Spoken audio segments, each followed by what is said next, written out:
بسم اللہ الرحمن الرحیم۔ السلام علیکم ورحمۃ اللہ وبرکاتہ۔ میرے پیارے ناظرین، مجھے امید ہے کہ آپ بخیر و عافیت سے ہوں گے۔ آج کا جو ٹاپک ہے، رسول پاک صلی اللہ علیہ وسلم بے سہاروں کا سہارا تھے۔ جن بے کس لوگوں کا کوئی سہارا نہیں ہوتا، ہمارے رسول پاک صلی اللہ علیہ وسلم ان کا سہارا بن جاتے تھے اور ہر طریقے سے ان کی مدد کرتے تھے۔ ایک دن آپ صلی اللہ علیہ وسلم کعبہ میں بیٹھے ہوئے تھے کہ ایک اجنبی آدمی نے آ کر فریاد کی، اے قریش کے لوگوں، تم باہر سے آنے والے مسافروں کو لوٹ لیتے ہو۔ آپ صلی اللہ علیہ وسلم اس سے پوچھا، تم پر کس نے ظلم کیا ہے؟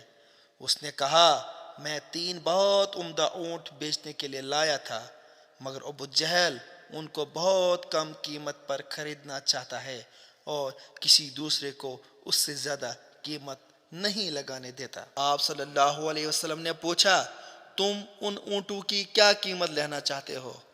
اس نے قیمت بتائی تو آپ صلی اللہ علیہ وسلم اتنی رقم دے کر اسی سے خود اونٹ خرید لیے۔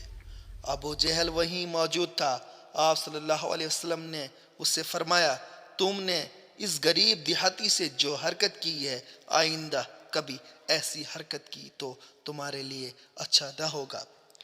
ابو جہل پر آپ صلی اللہ علیہ وسلم کا ایسا رب پڑا کہ اس کے منہ سے یہی نکلا، نہیں، آئندہ کبھی ایسا نہ ہوگا۔ تو اس لیے رسول پاک صلی اللہ علیہ وسلم نے فرمایا کہ جو بے سہارا لوگ ہوتے ہیں ان کا سہارا بننا چاہیے، ان کا سہارا رکھنا چاہیے، کیونکہ جو بے کس، بے بس اور بے کس لوگ ہوتے ہیں، مسکین لوگ ہوتے ہیں، یتیم لوگ ہوتے ہیں، اور ان کی نظر ثانی کرنی چاہیے۔